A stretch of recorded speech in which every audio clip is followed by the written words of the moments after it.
Mark Twain का ना India के बारे में एक जबरदस्त कोट है जो आप देखो ऐसे में यूज कर सकते हो जब भी आपको देश के बारे में कुछ लिखना हो। तो इस कोट में जो जो कीवर्ड्स है ना एक एक करके डिस्कस करते हैं जल्दी से। पहली बात, इंडिया को ना कई बार क्रेडल ऑफ ह्यूमन रेस कहा जाता है क्योंकि देखो ये दुनिया की ओल्डेस्ट सिविलाइजेशन में से एक है। इंडस वैली सिविलाइजेशन जो 2500 बीसी के आसपास फ्लोरिश हुई थी, अपने टाइम पीरियड की अर्लीस्ट और मोस्ट एडवांस्ड सिविलाइजेशंस में से एक थी। जो साक्ष्य मिले हैं उसके अनुसार देखो इंडस वैली सिविलाइजेशन में सिटीज वेल प्लान थी, ड्रेनेज सिस्टम काफी सोफिस्टिकेटेड और बढ़िया था, वेल रिटन लैंग्वेजेस थी। इस सिविलाइजेशन ने इंडियन सब कॉन्टिनेंट के ग्रोथ और डेवलपमेंट की नींव रख दी थी, फाउंडेशन रख दी थी। इसीलिए cradle of human race India को कहा जाता है। अब दूसरा कीवर्ड देखिए, birth place of human speech. क्यों? देखो ऐसा इसलिए क्योंकि दुनिया की एक ओल्डेस्ट लैंग्वेज में से एक संस्कृत का घर है भारत। संस्कृत अनेक मॉडर्न लैंग्वेजेस की मदर है, जैसे हिंदी, बंगाली, मराठी, ये सब।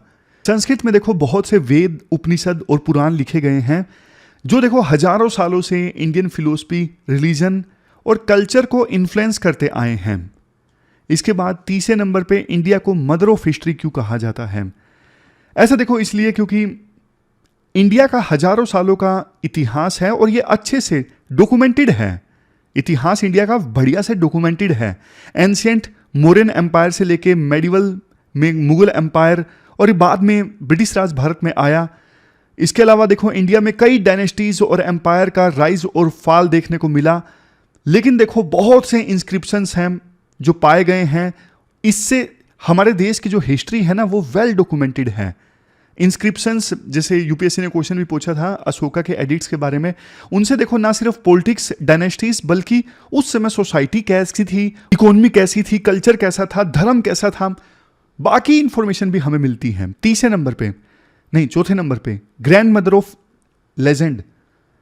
देखो इसका लेना देना ना मिथोलॉजी से है। रामायण और महाभारत की एपिक टेल्स सदियों सदियों से न जाने कितनी जनरेशन्स रामायण और महाभारत जैसे महान एपिक्स की जो गाथाएं हैं वो सुनती आई हैं।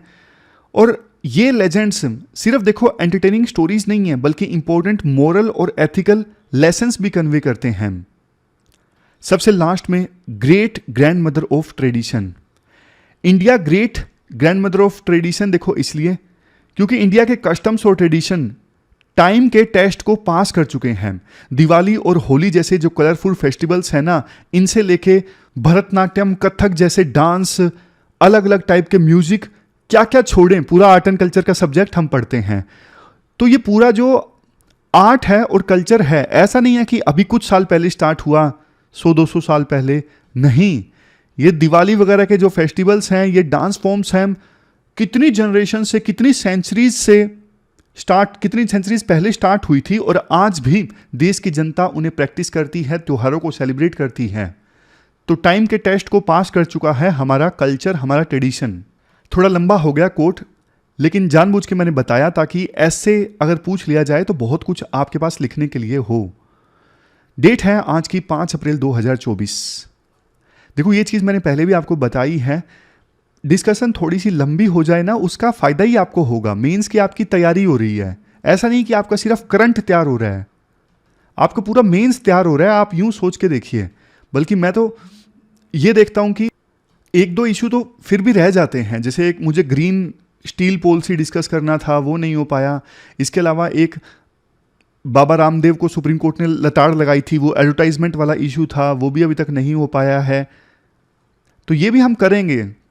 संडे को बेशक डिस्कस हमें करना पड़े, लेकिन हम इश्यूज छोड़ेंगे नहीं। आज 3 इश्यूज हम डिस्कस करेंगे। सबसे पहले ईवीएम से संबंधित इशू है। दूसरे नंबर पे टोटल फर्टिलिटी रेट इंडिया में गिर रही है, इसके क्या चैलेंजेस हैं, क्या अपॉर्चुनिटीज हैं, डिटेल से डिस्कस करेंगे, इंपॉर्टेंट इशू है। तीसरे नंबर पे लेटरल एंट्री। संजीव सान्याल जो प्रधानमंत्री की इकोनॉमिक एडवाइजरी काउंसिल के मेंबर है ना, संजीव सान्याल, इन्होंने एक स्टेटमेंट दी कि यूपीएससी एस्पायरेंट्स की संख्या बढ़ी है, ये देश के लिए सही नहीं है। देश का यूथ अगर इलोन मस्क, मुकेश अंबानी बनने के सपने देखेगा वो ज़्यादा सही है, जॉइंट सेक्रेटरी बनने के सपने नहीं देखने चाहिए। और एक कल्ट नहीं डेवलप होना चाहिए यूपीएससी एस्पायरेंट के अराउंड, इससे देश को नुकसान होता है। फिर एक डिबेट चलने लगी कि लेटरल एंट्री को प्रमोट किया जाए सरकार के द्वारा। तो लेटरल एंट्री पे हम डिस्कस करेंगे पूरा आर्टिकल। क्या लेटरल एंट्री को अब सरकार को एग्रेसिवली प्रमोट करना चाहिए? और यूपीएससी के एग्जाम की वजह से एक बड़ा रिसोर्स जो है हमारे देश का खराब होता है, क्योंकि सिलेक्शन तो आपको भी पता है कम होते हैं, फाइनल सिलेक्शन 1000 लोगों के होते हैं। आप भी इस इशू पे अपना कमेंट जरूर दीजिएगा। चलिए डिस्कशन स्टार्ट करते हैं। आज के डिस्कशन में फर्स्ट इंपोर्टेंट आर्टिकल ईवीएम से संबंधित है। देखो, जब भी इलेक्शन नज़दीक आते हैं या फिर कई बार जब भी रिजल्ट आता है तो ईवीएम की क्रेडिबिलिटी को लेकर क्वेश्चंस उठते हैं। आपने सिलेबस में जीएस पेपर सेकंड के इस टॉपिक से आर्टिकल को रिलेट कर सकते हो। सुप्रीम कोर्ट ना ईवीएम से संबंधित पिटीशंस पर सुनवाई करेगा। आर्टिकल में देखो ये कहा जाता है, कुछ समय पहले ना इलेक्शन कमीशन ने ईवीएम की क्रेडिबिलिटी को साबित करने के लिए वीवीपैट मशीन ईवीएम के साथ अटैच करना स्टार्ट कर दिया। ये इस प्रकार की जो मशीन है वो ईवीएम के साथ अटैच होती है, और जब भी कोई वोटर वोट देता है ना, जैसे किसी वोटर ने किसी भी कैंडिडेट को वोट दिया, ये बटन दबाया ईवीएम पे, तो ना ईवीएम के साथ जो ये अटैच होती है ना वीवीपैट मशीन, इसमें ना कैंडिडेट का नाम, कैंडिडेट का सिंबल क्या है, सीरियल नंबर, ये सब यहाँ पे इस वीवीपैट मशीन में विजिबल होता है। 7 सेकंड तक वो वोटर को विजिबल रहता है, और उसके बाद जो पेपर होता है वो अपने आप कट जाता है और स्टोर हो जाता है। फिर अगला कैंडिडेट आता है, वो भी बटन दबाता है, उसको भी ये तीनों चीज़ें दिखती हैं। कैंडिडेट का serial number, name of the candidate, symbol क्या है, 7 सेकंड तक यहाँ पे पेपर विजिबल होगा, उसके बाद वो पेपर कट जाएगा, नीचे गिर जाएगा। इस मैकेनिज्म का फायदा जानते हो क्या है? ईवीएम में वोटर्स ने बटन दबाया, लास्ट में ईवीएम में वोट्स की गिनती होती है, उसे ना पेपर से मैच किया जा सकता है। वीवीपैट के अंदर जो पेपर रिसिप्ट्स होंगी ना, उनके साथ ईवीएम के रिजल्ट को मैच किया जा सकता है। अगर दोनों चीजें मैच होती हैं तो इसका मतलब ईवीएम बिल्कुल ठीक है, अदरवाइज कोई गड़बड़ी है। लेकिन देखो, चीजें ना सीधे सीधे ब्लैक एंड व्हाइट में नहीं होती, ग्रे जोन भी होता है। ग्रे जोन ये है, अभी ना किसी भी असेंबली में सिर्फ 5 रैंडम बूथ पर ईवीएम के रिजल्ट को वीवीपैट से मैच किया जाता है, सभी बूथ पे नहीं किया जाता है। रैंडम 5 बूथ चूज किए जाते हैं। बट देखो, हमारे देश में ओपोजिशन पार्टीज का ये कहना है कि भैया आप सिर्फ 5 बूथ पे ऐसा क्यों कर रहे हो, आप सभी बूथ्स पे ऐसा करो ना, सभी बूथ्स पे आप ईवीएम के रिजल्ट को वीवीपैट में जो पेपर्स हैं उनसे मैच करो ना। सबसे पहली चीज। दूसरी चीज, विपक्ष का एक आर्ग्यूमेंट ये भी है कि वीवीपैट पे ना, वीवीपैट में सिर्फ पेपर्स का प्रोविजन नहीं होना चाहिए, दूसरे प्रोविजंस भी होने चाहिए। जैसे वीवीपैट मशीन ना ईवीएम की सभी एक्टिविटीज रिकॉर्ड करे, जैसे सुबह कितने बजे ईवीएम चालू की गई, 7:30 बजे, बीच में कब ऑन कब ऑफ की गई, ईवीएम से संबंधित सारी एक्टिविटीज का जो लॉग है वो रिकॉर्ड होना चाहिए वीवीपैट में, ताकि बाद में ना जांच की जा सके क्या ईवीएम के साथ कोई छेड़खानी की गई थी इलेक्शन के दौरान। ये सारी एक्टिविटीज, ईवीएम से संबंधित जितनी भी एक्टिविटीज हैं, वो सारी की सारी ना वीवीपैट के लॉग में रिकॉर्ड होनी चाहिए। विपक्ष का एक आर्गुमेंट ये है। देखो, आर्टिकल में ये बोला जाता है कि बेशक ना पिछले कुछ सालों में ईवीएम की माल प्रैक्टिसेस के बहुत सारे आरोप लगे हैं, ईवीएम में छेड़छाड़ के आरोप भी लगे हैं, लेकिन आज तक ना ईवीएम में टेम्परिंग का कोई भी एविडेंस नहीं सामने आया है, कोई भी नहीं सामने आया है। कई बार ऐसा होता है वीवीपैट में जो पेपर्स है ना वो मैच किए जाते हैं ईवीएम के रिजल्ट से, लेकिन ना थोड़ी बहुत एरर्स मिलती हैं। आप पूछोगे सर अगर थोड़ी भी एरर मिल रही है तो ये कंसर्निंग चीज है ना? नहीं, कंसर्निंग चीज इसलिए नहीं है क्योंकि ना ये एरर ह्यूमन एरर्स होती हैं। जैसे सुबह 7:30 बजे इलेक्शन स्टार्ट होने से पहले ईवीएम को चेक किया गया था कि सब कुछ सही चल रहा है, तो 4-5 ना ऐसे ही वोट देके देखा ऑफिसर ने, वो मॉक वोटिंग थी ताकि ये चेक किया जा सके मशीन सही चल रही है नहीं चल रही है। अब कई बार क्लेरिकल एरर सामने आती है कि ऑफिसर जो है ना एक्चुअल वोटिंग से पहले वो पुराने 5 वोट जो उसने दे के देखे थे वो डिलीट करना भूल जाता है। तो बाद में जब रिजल्ट मैच किया जाएगा तो 5 वोट की गड़बड़ी मिलेगी। क्यों? क्योंकि इलेक्शन स्टार्ट होने से पहले 5 मोक वोट दिए गए थे, लेकिन ऑफिसर ने वो वोट डिलीट नहीं किए। समझ गए? अब ये एरर है। कई बार ऐसी भी एरर देखने को मिलती है कि पेपर जो है वो मशीन में फंस गया, वीवीपैट मशीन में पेपर फंस गया। कई बार वोटर ने ना 2 बार बटन दबा दिया लगातार, और मशीन निकली सिर्फ पेपर निकला सिर्फ 1 बार, या फिर पेपर 2 बार निकला, वोट काउंट हुआ सिर्फ 1। तो ऐसी छोटी छोटी एरर सामने आती हैं। राइटर का यह कहना है कि भैया पूरी कॉन्स्टिट्यूएंसी में सभी बूथ पे आप गिनती करवाओगे दोबारा से, मतलब ईवीएम के रिजल्ट को पेपर काउंट करके मैच करोगे, ये तो ओवरकिल हो जाएगा। ओवरकिल मतलब खामा-खा का काम बढ़ जाएगा और इसका कुछ फायदा नहीं होने वाला है। रिजल्ट लेट हो जाएगा। रैंडम बूथ की संख्या इंक्रीज की जा सकती है, 5 से 10 कर लो, इतना तो बहुत होता है ईवीएम में विश्वास जताने के लिए। सारे के सारे बूथ पे करने का कोई फायदा नहीं है। दूसरा देखो, आर्टिकल में यह भी कहा जाता है सजेशन में, आप एक काम करो ना, जहां पे देखो जिस कॉन्स्टिट्यूएंसी में जीत का मार्जिन 1% से कम है, आप वहां पे सभी बूथ पे काउंट करवा लो। यह भी कर सकते हो। जहां पे जीत का मार्जिन 1% से कम वोट का है ना, वहां पे सभी बूथ पे ईवीएम के रिजल्ट को पेपर काउंट से मैच किया जा सकता है। इतना बहुत है। इसलिए देखो, फुल काउंट की मांग करना, यह तो एक प्रकार से वो वाली बात है कि हाँ मांग करनी है, लेकिन कोई लॉजिक नहीं देना है क्यों मांग की जा रही है। ये ईवीएम में लैक ऑफ ट्रस्ट को भी दर्शाता है। तो ये पूरा आर्टिकल हमने डिस्कस किया। सुप्रीम कोर्ट में पिटीशंस पेंडिंग है, देखते हैं सुप्रीम कोर्ट क्या वर्डिक्ट देता है अब इस इश्यू पर। चलते हैं आगे। इसके बाद नेक्स्ट आर्टिकल, इंडिया में फर्टिलिटी रेट गिरने से संबंधित है। राइटर कहते हैं ये देश के लिए काफी ज्यादा फायदेमंद साबित होगा। कैसे, हम इस आर्टिकल में समझेंगे। आप देखो, सिलेबस में जीएस पेपर सेकंड के इस टॉपिक से आर्टिकल को रिलेट कर सकते हूं। हाल ही में देखो, लांसेट में ना एक आर्टिकल पब्लिश हुआ जिसमें यह बोला गया 2051 आते आते इंडिया में जो फर्टिलिटी रेट है ना 1.29 हो जाएगी। इंडिया में जो टेक्निकल ग्रुप है या फिर यूएन का जो प्रोजेक्शन है ना, वो थोड़ा सा हाई है, लेकिन देखो सारे जो सर्वे रिजल्ट्स हैं, सारे जो प्रोजेक्शंस हैं ना, वो एक तरफ इशारा करते हैं कि इंडिया में आने वाले समय में फर्टिलिटी रेट कम होने वाली है। यूएन की पॉपुलेशन डिवीजन ये कहती है 2065 आते आते इंडिया की पॉपुलेशन 1.7 बिलियन हो जाएगी और उसके बाद इंडिया की पॉपुलेशन फिर डिक्लाइन करना स्टार्ट करेगी। आप में से कुछ लोग ये पूछेंगे कि सर फर्टिलिटी रेट का मतलब क्या है। जल्दी से 20 सेकंड में बताता हूं।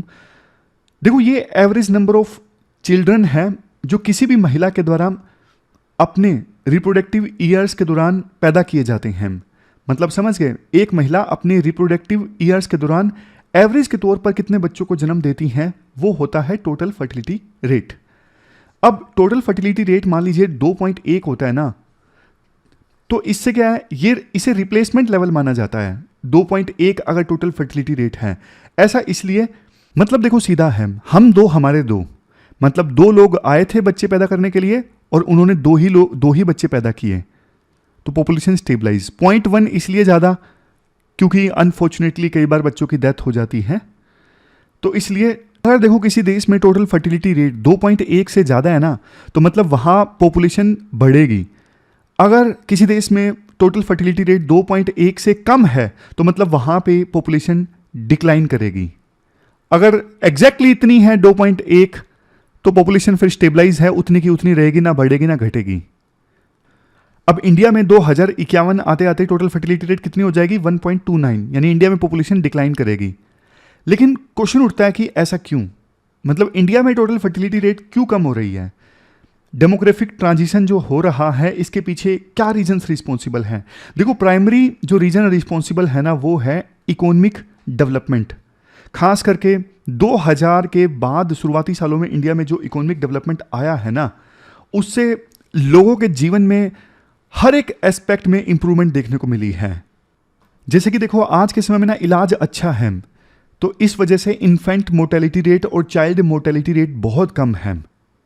अब ना पहले लोग ज़्यादा बच्चे पैदा करते थे, क्यों? क्योंकि उनको लगता था कि यार इलाज नहीं है, अगर 4 बच्चे पैदा करेंगे तो हो सकता है 2 की डेथ हो जाए, 2 तो बचेंगे जो बुढ़ापे में काम आएंगे। लेकिन आज के समय में इलाज काफ़ी अच्छा है और जिसकी वजह से ना शुरुआती सालों में डेथ्स काफ़ी कम हो गई हैं। तो लोगों की जो भावना हुआ करती थी ना, ज़्यादा बच्चे पैदा करो कुछ तो बचेंगे ही, वो भावना अब खत्म हो गई है क्योंकि इलाज अच्छा है। इसके अलावा वुमेन की एजुकेशन और वर्क पार्टिसिपेशन रेट में बढ़ोतरी देखने को मिली है। इसने भी एक क्रूशियल रोल प्ले किया है। आज भी महिलाओं की लेबर फोर्स में पार्टिसिपेशन कम है, लेकिन पहले से तो इम्प्रूव हुई है ना। तो वुमेन ज़्यादा जब एजुकेटेड होती हैं ना और वर्क फोर्स में जब पार्टिसिपेट करती हैं तो वो देर से शादी करती हैं और कम बच्चे पैदा करती हैं। इसके अलावा देखो कुछ दूसरे फैक्टर्स भी रिस्पॉन्सिबल हैं टोटल फर्टिलिटी रेट में डिक्लाइन के लिए, जैसे हाउसिंग कंडीशंस पहले से काफ़ी ज़्यादा इंप्रूव हुई हैं। नेक्स्ट, पहले ना ओल्ड एज के लिए सोशल सिक्योरिटी सिस्टम नहीं हुआ करता था, अब ओल्ड एज के लिए सोशल सिक्योरिटी सिस्टम काफ़ी बढ़िया डेवलप हुआ है। पेंशन सिस्टम है हमारे देश में और सोशल सिक्योरिटी के लिए ओल्ड एज होम्स हैं, ओल्ड एज के लिए बहुत सारी स्कीम्स हैं।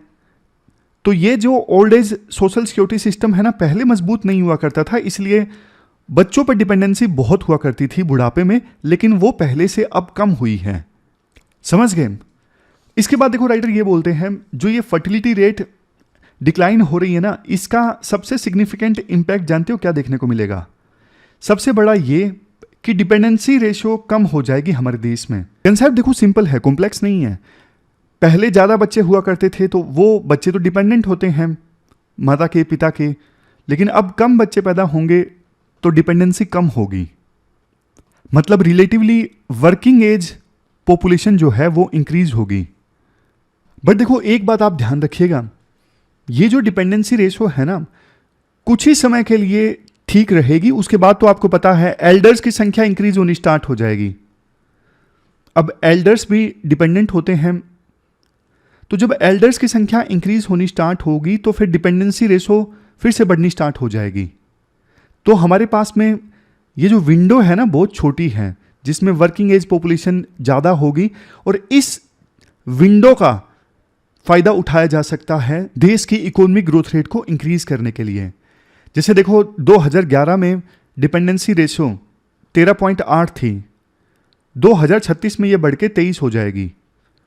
धीरे धीरे एल्डर्स की संख्या बढ़ेगी बाद में तो फिर डिपेंडेंसी रेशो बढ़ेगी, लेकिन फिलहाल के लिए कम बच्चे पैदा हो रहे हैं तो अब डिपेंडेंसी रेशो इतनी ज़्यादा नहीं होगी। लेकिन जैसे मैंने आपको बताया कुछ ही समय के लिए है ये विंडो, और उसके बाद तो फिर जब एल्डर्स की संख्या बढ़ेगी तो डिपेंडेंसी रेशो फिर से बढ़ जाएगी। इसके बाद राइटर बोलते हैं देखो ये नोट करना इंपॉर्टेंट है, सारे स्टेट्स में ना फर्टिलिटी रेट में डिक्लाइन यूनिफॉर्म नहीं है, किसी स्टेट में ज़्यादा है किसी में कम है। जैसे देखो कुछ state for example Kerala, Tamil Nadu, यहाँ पर रिप्लेसमेंट लेवल फर्टिलिटी रेट या उससे भी कम तक हम पहुँच चुके हैं, 2.1 से भी कम हैं हम। लेकिन कुछ स्टेट्स जैसे यूपी, बिहार, झारखंड, ये बड़े स्टेट्स, यहाँ पे रिप्लेसमेंट फर्टिलिटी रेट आने वाले 10 सालों में अचीव किया जा सकता है। तो यहाँ पर भी जब रिप्लेसमेंट फर्टिलिटी रेट यानी 2.1 टोटल फर्टिलिटी रेट आ जाएगा ना तो फिर पॉपुलेशन स्टेबलाइज होनी स्टार्ट हो जाएगी। समझ गए? इसके बाद राइटर थोड़ा और डिटेल में जाते हैं कि देश में ना सिर्फ इंटर स्टेट्स वेरिएशन नहीं है, इंटर डिस्ट्रिक्ट भी वेरिएशन है। उड़ीसा का एग्जाम्पल दिया जाता है। देखो national family health survey 5 data के आधार पर जो प्रोजेक्शंस है ना उसके अकॉर्डिंग उड़ीसा में सबसे ज़्यादा तेजी से टोटल फर्टिलिटी रेट कम हो रही है, बहुत तेजी से। 2036 आते आते उड़ीसा में टोटल फर्टिलिटी रेट 1.51 तक हो जाएगी और रिप्लेसमेंट लेवल कितना होता है 2.1। लेकिन ना उड़ीसा में के अंदर भी जैसे कंधमाल डिस्ट्रिक्ट है, इसके अलावा नबरंगपुर है या रायगढ़ है, यहाँ पे ना टोटल फर्टिलिटी रेट उतना तेजी से कम नहीं होगी। इवन 2036 आते आते यहाँ पर इन डिस्ट्रिक्ट्स में total fertility rate replacement level से ऊपर हो सकती है। मतलब ना सिर्फ इंटर स्टेट वेरिएशन है बल्कि इंटर डिस्ट्रिक्ट भी वेरिएशन है। इसके बाद बहुत बढ़िया सजेशंस आते हैं राइटर की तरफ से। देखो ये जो पीरियड है ना आने वाले कुछ साल जिसे हम डेमोग्राफिक डिविडेंड वाली विंडो कहते हैं कि बच्चे भी कम पैदा हो रहे हैं, एल्डर्स की संख्या भी कम है, तो वर्किंग एज पॉपुलेशन ज़्यादा है। अब ये जो विंडो है ना इसका फायदा देश को उठाना बहुत ज़्यादा जरूरी है। वर्किंग एज पॉपुलेशन का ज़्यादा मतलब सीधा सीधा हायर सेविंग, बच्चों पे कम पैसा खर्च करना पड़ेगा या फिर एल्डर्स पे कम पैसा खर्च करना पड़ेगा। हायर प्रोडक्टिविटी और ज़्यादा सेविंग मतलब ज़्यादा इन्वेस्टमेंट। इन्हीं चीज़ों से तो देश की इकोनॉमी को फायदा होता है। ये जो सरप्लस इनकम है ना, कि बच्चों पे खर्च नहीं करना पड़ा या फिर एल्डर्स पे खर्च नहीं करना पड़ा, ये सरप्लस इनकम इकोनॉमिक ग्रोथ और इकोनॉमिक डेवलपमेंट की तरफ चैनलाइज की जा सकती है। हालांकि देखो, ये मानना बहुत इंपॉर्टेंट है कि ये डेमोग्राफिक डिविडेंड ऑटोमेटिक नहीं है। समझ गए? मतलब वर्किंग एज पॉपुलेशन ज़्यादा है तो अपने आप फायदा हो जाएगा, ऐसा नहीं है। इस विंडो का फायदा उठाने के लिए ना इंडिया को एजुकेशन, स्किल डेवलपमेंट और जॉब क्रिएशन में इन्वेस्ट करना होगा। नेसेसरी स्किल्स सरकार देगी तभी तो यूथ इकोनॉमी में पार्टिसिपेट करेगा ना। अगर उसके पास स्किल नहीं है तो वो खाली बैठेगा, काम नहीं कर सकेगा। और अगर खाली बैठा रहेगा यूथ तो बल्कि वो क्राइम के रास्ते पर आ सकता है। अनेकों प्रकार के रिस्क हैं। तभी तो हम बोलते हैं डेमोग्राफिक डिविडेंड ये दो धारी तलवार है। अगर हम इसे यूज कर सके तो बेस्ट, अदरवाइज तो फिर ये नुकसान पहुंचाता है। इसके बाद राइटर बोलते हैं, देखो डिक्लाइनिंग फर्टिलिटी रेट ना एजुकेशन सेक्टर के लिए भी बहुत ज़्यादा फायदेमंद है। कैसे? जैसे कि देखो स्कूल्स में अब जो बच्चे इनरोल्ड होते हैं ना, उनकी संख्या में कमी आ जाती है। यानी कि अब कम बच्चों की तरफ ज़्यादा एडिशनल रिसोर्सेज जो हैं वो एलोकेट किए जा सकते हैं। सिंपल भाषा में आप समझिए ना, पहले मान लीजिए 40 बच्चे इनरोल हो रहे थे, 40 बच्चों के लिए एक टीचर था। लेकिन अब कम बच्चे पैदा हो रहे हैं, मतलब क्लास में 20 बच्चे आए हैं तो 20 बच्चों के लिए एक टीचर है। आपने केरला का एग्जांपल लीजिए। केरला में total fertility rate already decline कर चुकी है, तो वहां पे स्कूल्स में ना बच्चों का एनरोलमेंट काफी कम हो गया है पहले के अपेक्षाकृत। लेकिन राइटर बोलते हैं जो सेकेंडरी एजुकेशन है या फिर हायर एजुकेशन है ना, यहां पर ध्यान देने की आवश्यकता है। यहां पे ड्रॉप आउट रेट काफी कम है। नेक्स्ट पॉइंट, फ्यूचर की मांगों को पूरा करने के लिए और बढ़िया वर्कफोर्स को तैयार करने के लिए ना, जो टेक्निकल और प्रोफेशनल एजुकेशन है ना, जैसे इंजीनियरिंग है, एमबीबीएस है, ये टेक्निकल और प्रोफेशनल एजुकेशन में बढ़िया रिसोर्सेज सरकार को एलोकेट करने की आवश्यकता है। Women, schedule caste, schedule tribe या फिर रिलीजियस माइनॉरिटीज को टारगेट करते हुए स्किल डेवलपमेंट प्रोग्राम लॉन्च करने की आवश्यकता है, ताकि जो गैप है वो फिल किया जा सके और सोसाइटी का कोई भी सेक्शन जो है वो स्किल के मामले में पीछे ना रहे। नेक्स्ट पॉइंट वुमेन से रिलेटेड है। देखो फर्टिलिटी रेट डिक्लाइन कर रही है, इसका एक पोटेंशियल बेनिफिट है कि महिला की वर्कफोर्स में पार्टिसिपेशन जो है वो अब इंक्रीज होगी। क्योंकि देखो वुमेन को चाइल्ड केयर रिस्पॉन्सिबिलिटीज पे अब कम समय देना पड़ेगा। मतलब महिलाओं की लेबर फोर्स ज्वाइन करने की जो संभावना है वो ज़्यादा रहेगी। आप ना साउथ के राज्यों का एग्जाम्पल लीजिए जहाँ पे टोटल फर्टिलिटी रेट डिक्लाइन कर चुकी है। अब यहाँ पे ना महिलाओं का मनरेगा स्कीम में पार्टिसिपेशन ज़्यादा है, क्योंकि बच्चे कम हैं, इस वजह से महिलाओं को ज़्यादा मौका मिलता है काम करने का। इसी वजह से मनरेगा में पार्टिसिपेशन ज़्यादा है। समझ गए? आगे देखो नॉर्थ के स्टेट्स में भी टोटल फर्टिलिटी रेट कम होगी, तो सरकार ना थोड़ा बढ़िया पॉलिसीज लॉन्च करे ताकि महिलाओं का लेबर फोर्स में पार्टिसिपेशन ज़्यादा हो। जैसे चाइल्ड केयर फैसिलिटीज़ प्रोवाइड करे, वुमेन के लिए सेफ वर्किंग इन्वायरमेंट होना चाहिए, वुमेन एंटरप्रेन्योर्स को एंकरेज करने के लिए सरकार कुछ इंसेंटिव्स दे, अपॉर्चुनिटी क्रिएट करे। समझ गए? तो सरकार को थोड़ा एक्स्ट्रा धक्का लगाना पड़ेगा। यहाँ पे मौका है, डेमोग्राफिक डिविडेंड की खिड़की खुली है, तो महिलाओं का लेबर फोर्स में पार्टिसिपेशन इंक्रीज करने के लिए सरकार स्पेशली बहुत कुछ कर सकती है। अब आप नेक्स्ट पॉइंट देखिए। जैसे ही देखो फर्टिलिटी रेट कम होता है ना, तो इकोनॉमी आपको पता है इवोल्व होती है। हम ना वर्क फोर्स के सेक्टोरल डिस्ट्रीब्यूशन में एक शिफ्ट एक्सपेक्ट कर सकते हैं। आप बोलोगे भारी भरकम लाइन है सर, मतलब अभी जैसे एग्रीकल्चर में 50% जनता काम करती है, वो ना शिफ्ट होगी मैन्युफैक्चरिंग की तरफ या फिर सर्विसेज की तरफ। ये देखने को मिलता है जब फर्टिलिटी रेट कम होती है। लेकिन फिर से वही बात आती है कि ये जो ट्रांजिशन है ना एग्रीकल्चर से इंडस्ट्रियल सेक्टर की तरफ या फिर एग्रीकल्चर से सर्विस सेक्टर की तरफ, ये ज़्यादा होगा वर्कर्स का। तो ना ये ट्रांजिशन सरकार इंश्योर कर सकती है स्किल डेवलपमेंट प्रोग्राम्स चला के। ये पॉइंट बार बार आएगा क्योंकि ये सबसे ज़्यादा जरूरी पॉइंट है। स्किल देना जरूरी है, वर्किंग एज पॉपुलेशन ज़्यादा है, स्किल नहीं दोगे तो कुछ भी नहीं है। नेक्स्ट पॉइंट है लेबर का यानी वर्कर्स का नॉर्थ से साउथ में मूवमेंट। ये फेनोमेनन तो देखो ऑलरेडी इमर्ज हो चुका है। नॉर्थ इंडिया के स्टेट से वर्कर्स साउथ इंडिया में काम करने के लिए जाते हैं और इससे लेबर मार्केट जो है वो बैलेंस हो जाती है। ये फेनोमेनन ऑलरेडी देखने को मिल रहा है और आने वाले समय में और भी ज़्यादा देखने को मिलेगा। बट देखो ये सोचना जरूरी है कि जो माइग्रेंट वर्कर्स साउथ के स्टेट्स में या फिर वेस्ट के स्टेट्स में, गुजरात महाराष्ट्र में जाते हैं काम करने के लिए, उन्हें वहां पे adequate working conditions, fair wages, social security benefits ये सब प्रोवाइड किए जाएं।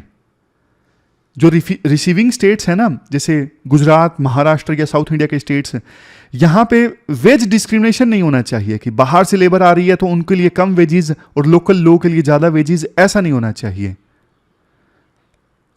लास्ट में हम टोटल फर्टिलिटी रेट कम होने से संबंधित जो चैलेंजेस या फिर कंसर्न्स हैं उनकी बात करते हैं। जैसे ही देखो हेल्थ केयर फैसिलिटीज इंप्रूव होती हैं, वैसे ही लाइफ एक्सपेक्टेंसी इंप्रूव होती है, वैसे ही एल्डर्स की संख्या इंक्रीज होती है।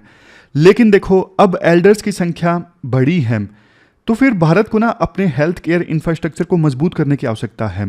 हेल्थ केयर को ज़्यादा अफोर्डेबल और एक्सेसिबल बनाने की आवश्यकता है। जो एल्डर्स हैं उनके लिए एक मजबूत सोशल सिक्योरिटी नेट होना चाहिए।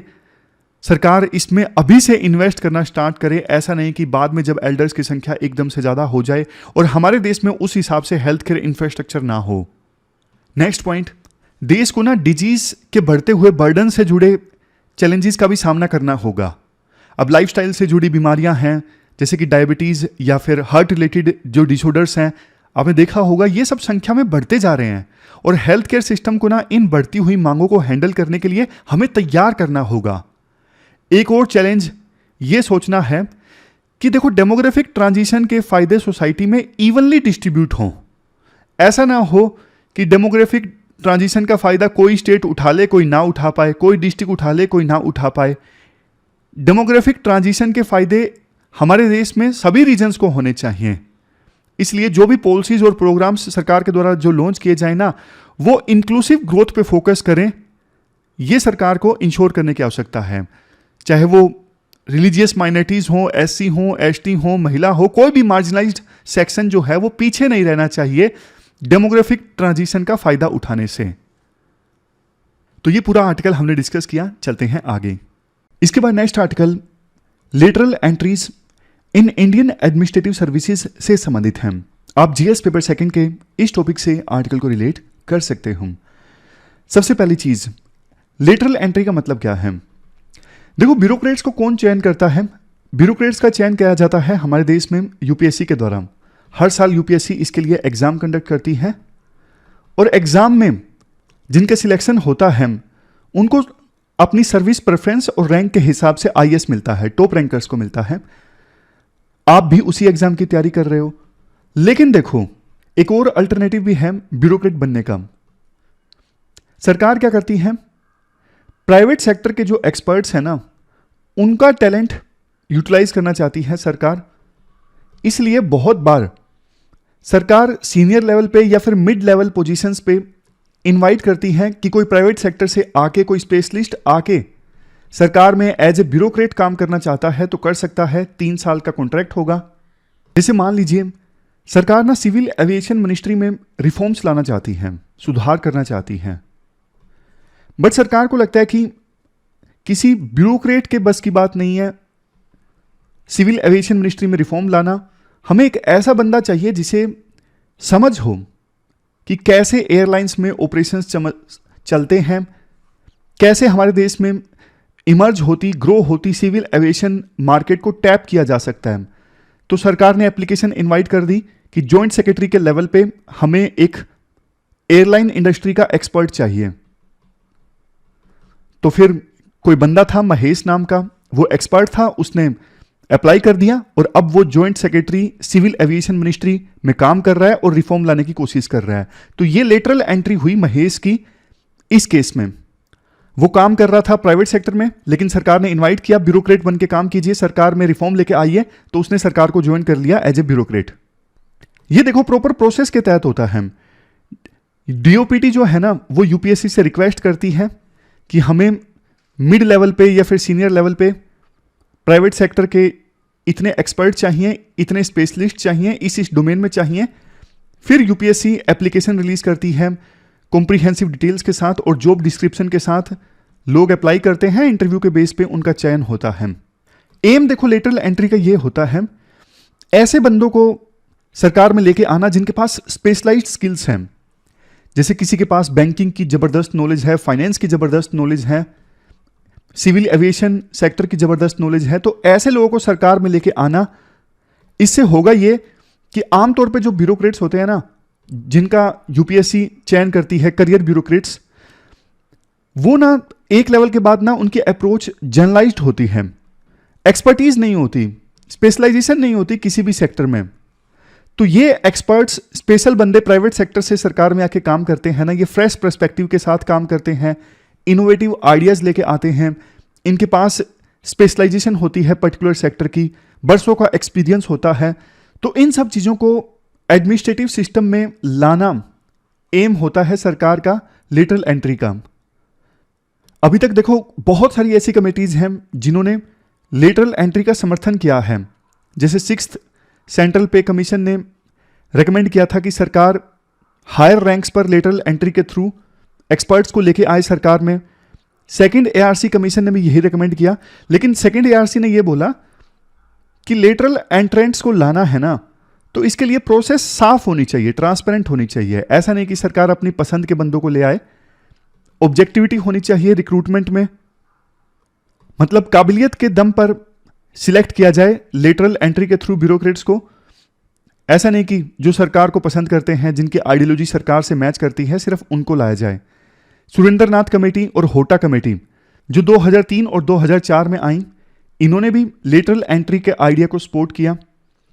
इसके अलावा नीति आयोग ने 2 बार लेटरल एंट्री के आइडिया को सपोर्ट किया, एक बार 3 ईयर एक्शन एजेंडा में और दूसरी बार sectoral group of secretaries on governance की रिपोर्ट में।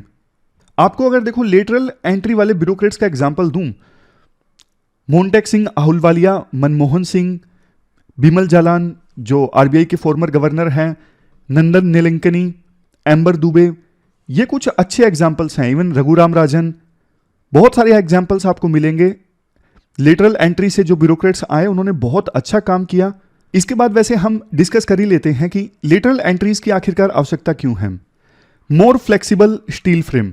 देखो सरदार पटेल ने ना एक बार बोला था कि हमारे देश में जो ब्यूरोक्रेटिक स्ट्रक्चर है ना, वो स्टील फ्रेम की तरह है।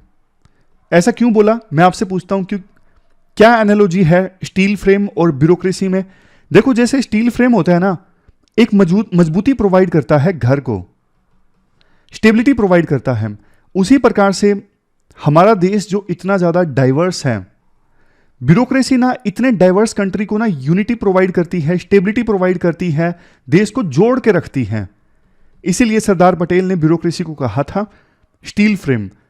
लेकिन देखो बाद में ना यह भी कहा जाने लगा कि ये स्टील फ्रेम जो है ना, इसमें जंग लग गया है, ब्यूरोक्रेट्स बहुत इनएफिशिएंट हो गए हैं बहुत सारे। इसके अलावा रेड टेपिज्म, करप्शन इतना ज्यादा बढ़ गया है कि ब्यूरोक्रेसी में ना अब पहले जैसी बात नहीं रही। ऐसी सिचुएशन में अगर फ्रेश टैलेंट बाहर से लाया जाएगा ना प्राइवेट सेक्टर से, तो एडमिनिस्ट्रेटिव प्रैक्टिसेस में भी एक नई जान आएगी, एक नई उमंग आएगी। मैं आपको एग्जांपल की सहायता से बताता हूं डिफरेंस कितना ज्यादा है। देखो मैंने ना टीसीएस में काम किया। टीसीएस में जैसे अब कोई नई एप्लीकेशन बनवानी है जिससे ना एम्प्लॉइज और टीम का ना कामकाज आसान हो जाए, तो टीसीएस में ना काम करना रिलेटिवली आसान था, जल्दी जल्दी काम होता था। नई एप्लीकेशन बनानी है तो आपके जो प्रोजेक्ट हेड हैं उनका अप्रूवल लेना है, सब कुछ मेल पे चलेगा, सीसी में करके जो भी हायरार्की है ना सबको पता लगता जाएगा, क्योंकि मेल को सीसी में रखा है। अप्रूवल जल्दी मिल जाता है, रिक्रूटमेंट भी करनी हो तो जल्दी हो जाती है, बहुत कम समय में मोबाइल एप्लीकेशन बनवाई जा सकती है। अगर यही काम, बाद में मैंने एज ए कस्टम इंस्पेक्टर भी काम किया था थोड़े समय के लिए, सरकार में क्या होता है कि आपको ना कुछ नई चीज करवानी है, फॉर एग्जांपल मोबाइल एप्लीकेशन बनवानी है, एक बहुत लंबी प्रोसेस होती है। सबसे पहले प्रोजेक्ट को अप्रूवल मिलेगा, प्रोजेक्ट को अप्रूवल मिलने के लिए चैन चलेगी पूरी हायरार्की की, मतलब हायरार्की में जो भी ब्यूरोक्रेट्स आते हैं फाइल पे सबके साइन जरूरी है। और एक भी ब्यूरोक्रेट ने फाइल रोक ली का मतलब यह होता है कि अभी उस पर साइन नहीं किए, ब्यूरोक्रेट को टाइम चाहिए स्टडी करने के लिए, तो कुछ दिनों के लिए या महीनों के लिए फाइल वहीं पे रुक गई। तो ऐसा करके ना पहले तो अप्रूवल के लिए चैन चलेगी, बाद में बजट एलोकेशन के लिए चैन चलेगी, बाद में दोबारा से चैन चलेगी रिक्रूटमेंट के लिए, मतलब उस काम को करते करते ना बहुत समय लग जाता है। तो पॉइंट यही है, एग्जाम्पल आपने समझा कि अगर प्राइवेट सेक्टर से टैलेंट आएगा ना सरकार में, तो बेस्ट प्रैक्टिसेस को फॉलो किया जा सकता है। ऐसा नहीं है कि देखो प्राइवेट सेक्टर की सारी प्रैक्टिसेस अच्छी होती हैं, कुछ प्रैक्टिसेस सरकार की भी अच्छी हैं जो प्राइवेट सेक्टर को भी अडॉप्ट करने की आवश्यकता होती है। नेक्स्ट है इनोवेशन एंड रिफॉर्म्स। जो लेटरल एंट्री से एंटर करने वाले ब्यूरोक्रेट्स हैं ना, जैसे पहले भी बताया, बरसों का एक्सपीरियंस लेके आते हैं। इससे क्या है, रिफॉर्म्स आते हैं। जैसे नंदन नीलकनी हैं, आधार के प्रोजेक्ट को उन्होंने लीड किया, वर्ल्ड का largest biometric ID system. Next point, shortage of bureaucrats at centre. Higher level पे ना ब्यूरोक्रेट्स की कमी है, सीनियर ब्यूरोक्रेट्स की, तो बाहर से ब्यूरोक्रेट्स लाए जा सकते हैं लेटरल एंट्री के through. Next, specialised skill and expertise. Kind of वही पॉइंट है जो मैंने आपको एग्जांपल दिया कि देखो एक जो आईएएस होता है ना, उसकी अप्रोच जनरलाइज्ड होती है, उसको ब्रॉड आइडिया होता है हर एक चीज़ के बारे में। जैसे हमने सारे सब्जेक्ट्स पढ़े हैं, हिस्ट्री से लेके ज्योग्राफी, इकोनॉमी, सब पता है हमें, लेकिन हर एक सब्जेक्ट की ना डीप नॉलेज नहीं है अपने पास में। लेकिन अब जैसे एग्जाम्पल है, किसी को आरबीआई का गवर्नर लगाना है, अब आईएएस को इकोनॉमी कैसे काम करती है कोई जरूरी नहीं उसके बारे में बहुत ज़्यादा एक्सपर्ट नॉलेज हो, लेकिन कोई ऐसा पर्सन है जो इकोनॉमी का एक्सपर्ट है हमारे देश में, जिसको पता है मार्केट कैसे काम करती है, जो बरसों से यही काम कर रहा है, उसको आरबीआई का गवर्नर बनाया जाएगा तो शायद वो आरबीआई को ज़्यादा अच्छे से संभाले। इसीलिए इकोनॉमिस्ट मनमोहन सिंह, विजय केलकर, बिमल जालान, इन सबको लाया गया था सरकार में, क्योंकि ये एक्सपर्ट थे, इनके पास स्पेशलाइज्ड नॉलेज थी। Next, bridge the gap between public and private sector. देखो बहुत सारे ब्यूरोक्रेट्स ऐसे होते हैं जो सरकार को छोड़ के प्राइवेट कंपनीज को ज्वाइन कर लेते हैं, लेकिन लेटरल एंट्री से ब्यूरोक्रेट्स लाना मतलब आप उल्टा कर रहे हो, ये एक प्रकार से रिवर्स माइग्रेशन है। एग्जाम्पल दिया जाता है यहां पे हमारे रेलवे मिनिस्टर अश्विनी वैष्णव का एग्जाम्पल। वैसे इस पॉइंट में तो फिट नहीं बैठता पूरी तरह से। वो पहले सिविल सर्वेंट थे, आईएएस थे, लेकिन रिजाइन दे दिया, खुद बिजनेस करने लगे, मतलब प्राइवेट सेक्टर में एंटर कर गए। जनरल इलेक्ट्रिक और सीमेंस जैसी कंपनी में उन्होंने काम किया है आईएएस से इस्तीफा देने के बाद। हालांकि अब वो फिर से पॉलिटिशियन बनके सरकार में वापस आ गए हैं। चैलेंजेस क्या क्या हैं? सबसे पहला चैलेंज है शॉर्ट टेन्योर। सिर्फ 3 साल के लिए देखो प्राइवेट सेक्टर के एक्सपर्ट्स सरकार में काम करने के लिए आएंगे, संभावना कम है, मतलब बिल्कुल अच्छे एक्सपर्ट्स आएंगे उसकी संभावना कम है, हालांकि बहुत सारे लोग इच्छुक भी होते हैं। Next, maintaining objectivity and neutrality. देखो रिक्रूटमेंट बिल्कुल ट्रांसपेरेंट मैनर में करना जरूरी है, वही बात जो मैंने पहले बोली। ऐसा नहीं कि रूलिंग पार्टी अपनी आइडियोलॉजी के बंदे सरकार में ले आए। Next, may hamper moral of permanent officer. जो आईएएस ऑफिसर्स है ना ऑलरेडी, जो करियर ब्यूरोक्रेट है, जिन्होंने यूपीएससी का एग्जाम क्लियर किया, उनके लिए डिमोटिवेशन आ सकता है। वो कहेंगे कि यार हम इतने सालों से काम कर रहे हैं, मेहनत कर रहे हैं, लेकिन हमारे ऊपर किसे बिठा दिया गया है बाहर से लाकर। Next, potential dilution of merit based recruitment. अभी देखो यूपीएससी जो एग्जाम कंडक्ट करती है वो तो मेरिट के बेसिस पे होता है, लेकिन लेटरल एंट्री वाला सिस्टम ज़्यादा डोमिनेट करेगा ना, तो मेरिट बेस्ड रिक्रूटमेंट डाइल्यूट हो जाएगा। Next, outside syndrome. देखो जो करियर ब्यूरोक्रेट्स हैं ना, जो यूपीएससी के थ्रू सिलेक्ट होते हैं एग्जाम देकर, वो ना रेसिस्ट करते हैं आमतौर पर। रेसिस्ट करना मतलब उनको पसंद नहीं है बाहर से लोग आके एज ए ब्यूरोक्रेट काम करें हमारे साथ या फिर हमारे ऊपर। तो जब लेटरल एंट्री के थ्रू लोग आते हैं ना काम करने के लिए, तो उनके साथ ना सोतेला व्यवहार किया जाता है जो ऑलरेडी ब्यूरोक्रेट्स हैं उनके द्वारा। ये बहुत सारी ऐसी खबरें आई, जैसे एम्बर दुबे है। एम्बर दुबे प्राइवेट सेक्टर से आए थे सिविल एविएशन मिनिस्ट्री में काम करने के लिए, आप उनके बारे में सर्च कीजिएगा। उनको बहुत प्रॉब्लम्स का सामना करना पड़ा।